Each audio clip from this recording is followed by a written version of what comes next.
वनवास के वर्ष बीत चुके थे।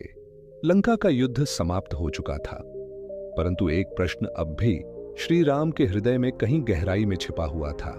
अशोक वाटिका में माता सीता के कठिन दिनों का सत्य। एक शांत रात्रि थी। चंद्रमा की शीतल किरणें अयोध्या के राजमहल पर पड़ रही थीं। उसी क्षण श्री राम ने माता सीता की ओर देखा। श्री राम ने कहा, सीते, एक प्रश्न मेरे मन में बार बार उठता है। अशोक वाटिका में जब तुम अकेली थीं, राक्षसियां तुम्हें भयभीत करती थीं। उस समय तुम्हें धैर्य किसने दिया? कौन था जो तुम्हारे मन को टूटने से बचाता रहा? माता सीता कुछ क्षण मौन रहीं। उनकी आंखों में एक गहरा स्मरण झलक उठा। माता सीता ने कहा, प्रभु, अशोक वाटिका में यदि कोई एक आत्मा थी जिसने मुझे टूटने नहीं दिया, तो वह थी त्रिजटा। श्री राम ने कहा, त्रिजटा? वह राक्षसी जो अन्य राक्षसियों से भिन्न थी? माता सीता ने कहा, हां प्रभु, पर वह केवल एक साधारण राक्षसी नहीं थी। उसके भीतर एक ऐसा रहस्य छिपा था जिसे बहुत कम लोग जानते हैं। श्री राम की दृष्टि गंभीर हो गई। श्री राम ने कहा, सीते, आज मुझे वह सब बताओ। त्रिजटा कौन थी और उसका रहस्य क्या था? माता सीता ने कहा, प्रभु, त्रिजटा राक्षसी कुल में जन्मी थी, पर उसका मन राक्षसी नहीं था। वह विभीषण की पुत्री कही जाती थी। बचपन से ही उसका हृदय धर्म की ओर झुका हुआ था। वह रावण के दरबार में रहती अवश्य थी, पर उसके मन में रावण के प्रति भय था, सम्मान नहीं। जब रावण मुझे अशोक वाटिका में लाया, तब अनेक राक्षसियां मुझे डराती थीं। वे कहती, रावण से विवाह कर लो, नहीं तो मृत्यु निश्चित है। पर एक रात सबके सो जाने के बाद त्रिजटा मेरे पास आई। माता सीता ने कहा, प्रभु, उस रात त्रिजटा ने जो बताया वह सुनकर मेरा हृदय कांप उठा। त्रिजटा ने कहा, मैंने स्वप्न में देखा, आकाश में एक दिव्य विमान है। उसमें आप और राम बैठे हैं। राम के शरीर से तेज निकल रहा है। उनके हाथ में धनुष है। लंका जल रही है। रावण नग्न अवस्था में भूमि पर गिरा हुआ है। उसके 10 सिर कटे पड़े हैं। और मैंने देखा, विभीषण को राजमुकुट पहनाया जा रहा है। श्री राम का चेहरा गंभीर हो गया। श्री राम ने कहा, यह स्वप्न, ये तो मेरे आगमन का संकेत था।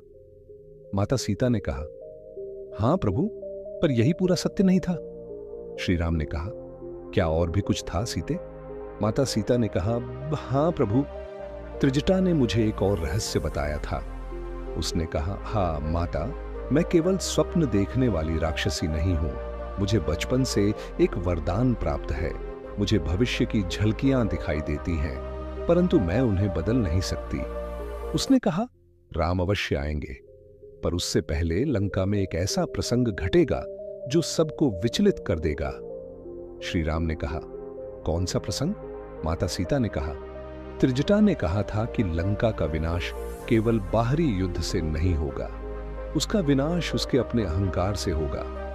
रावण का अंत किसी बाहरी शत्रु से पहले उसके भीतर शुरू हो चुका है।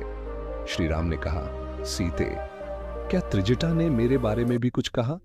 माता सीता ने कहा, हां प्रभु, उसने कहा था, राम केवल एक मनुष्य नहीं है, वे धर्म की मूर्ति हैं। जब धर्म स्वयं चलकर अधर्म के द्वार पर पहुंचता है, तब विनाश निश्चित होता है। उसने मुझे यह भी कहा था, आपकी अग्नि परीक्षा भी एक परीक्षा नहीं, बल्कि संसार को सत्य दिखाने का माध्यम होगी। श्री राम की आंखों में करुणा झलक उठी। श्री राम ने कहा, तो त्रिजटा सब जानती थी, फिर भी उसने रावण को चेतावनी क्यों नहीं दी? माता सीता ने कहा, प्रभु, उसने दी थी, पर रावण ने उसे उपहास में उड़ा दिया। उसने कहा, एक राक्षसी मुझे भविष्य बताएगी। प्रभु, जब हनुमान जी लंका आए, उससे पहले त्रिजटा ने मुझे कहा था, आज अशोक वाटिका में एक वानर आएगा, वह आपके लिए आशा का दीपक लेकर आएगा। और उसी दिन हनुमान जी आए। श्री राम ने गहरी सांस ली। श्री राम ने कहा, सीते, त्रिजटा का ऋण मैं कभी नहीं चुका सकता। उसने तुम्हें धैर्य दिया, और धैर्य ही सबसे बड़ा अस्त्र है। माता सीता ने कहा, प्रभु, त्रिजटा ने अंत में मुझसे कहा था, जब राम आए तो उन्हें कहना कि लंका में भी कुछ आत्माएं ऐसी थीं जो उनके आने की प्रतीक्षा कर रही थीं। श्री राम ने कहा, सीते, तुम्हारे शब्दों में आज भी उस रात की छाया है। ऐसा प्रतीत होता है मानो त्रिजटा ने केवल स्वप्न ही नहीं देखा था, उसने समय के पर्दे को भेद दिया था। क्या उसने अपने स्वप्न का अर्थ भी बताया था? माता सीता ने कहा, हां प्रभु, और वही अर्थ सबसे भयावह भी था और सबसे आश्वस्त करने वाला भी। उस रात जब सभी राक्षसियां सो चुकी थीं, त्रिजटा पुनः मेरे पास आई। उसके चेहरे पर चिंता थी, पर आंखों में दृढ़ विश्वास। त्रिजटा ने कहा, माता, मैंने जो देखा है वह केवल लंका के विनाश का संकेत नहीं है। यह उस युग के अंत का संकेत है जिसमें अधर्म ने अपने आप को अजेय समझ लिया है। मैंने उससे पूछा, क्या तुम सुनिश्चित हो? क्या यह केवल स्वप्न नहीं? त्रिजटा ने कहा, नहीं माता, यह स्वप्न नहीं, भविष्य की झलक है। और उस भविष्य में मैंने देखा, राम का बाण केवल रावण के शरीर को नहीं भेदेगा, वह उसके अभिमान को भेदेगा। श्री राम ने कहा, सीते, क्या त्रिजटा ने कभी अपने जीवन के विषय में भी कुछ कहा? माता सीता ने कहा, हां प्रभु, उसने कहा था कि वह राक्षसी कुल में जन्मी अवश्य है, पर उसने मन ही मन एक व्रत लिया था कि वह जहां तक संभव हो धर्म का साथ देगी। उसने मुझे बताया कि बचपन में ही उसने अपने पिता विभीषण से सुना था, धर्म कभी हारता नहीं, वह केवल प्रतीक्षा करता है। और उसी दिन से वह प्रतीक्षा कर रही थी आपके आने की। श्री राम ने कहा, क्या उसने केवल एक ही स्वप्न देखा था? माता सीता ने कहा, नहीं प्रभु, एक और स्वप्न था जो उसने किसी को नहीं बताया था, केवल मुझे। श्री राम की आंखों में गहरी जिज्ञासा उभरी। श्री राम ने कहा, वह क्या था सीते? माता सीता ने कहा, उसने कहा, माता, मैंने एक और दृश्य देखा है। मैंने देखा कि युद्ध समाप्त हो चुका है, रावण मारा जा चुका है, परंतु राम का चेहरा प्रसन्न नहीं है। वह गंभीर है, मानो उनके हृदय में कोई भार हो। मैंने उससे पूछा, ऐसा क्यों? त्रिजटा ने कहा, क्योंकि धर्म की विजय में भी कभी कभी व्यक्तिगत पीड़ा छिपी होती है। राम को संसार के लिए कठोर निर्णय लेने होंगे। माता सीता ने कहा, प्रभु, तब उसने मेरे हाथ को थाम कर कहा था। त्रिजटा ने कहा, माता, एक समय आएगा जब आपको अपने ही पवित्र होने का प्रमाण देना होगा। लोग प्रश्न करेंगे और राम मौन रहेंगे। मैंने उससे कहा, राम मौन क्यों रहेंगे? त्रिजटा ने कहा, क्योंकि राजा का कर्तव्य कभी कभी पति के प्रेम से भी ऊपर होता है। श्री राम का मुख क्षण भर के लिए पीला पड़ गया। श्री राम ने कहा, तो वह यह सब पहले ही जानती थी? माता सीता ने कहा, हां प्रभु, उसने कहा था, आपका प्रेम अटूट रहेगा, पर संसार उसे समझ नहीं पाएगा। श्री राम ने कहा, क्या उसने तुम्हें किसी संकट के विषय में भी सचेत किया था? माता सीता ने कहा, हां प्रभु, उसने कहा था, रावण अंतिम समय में आपको छल से मारने का प्रयास करेगा, वह आपके मन को तोड़ने का प्रयास करेगा।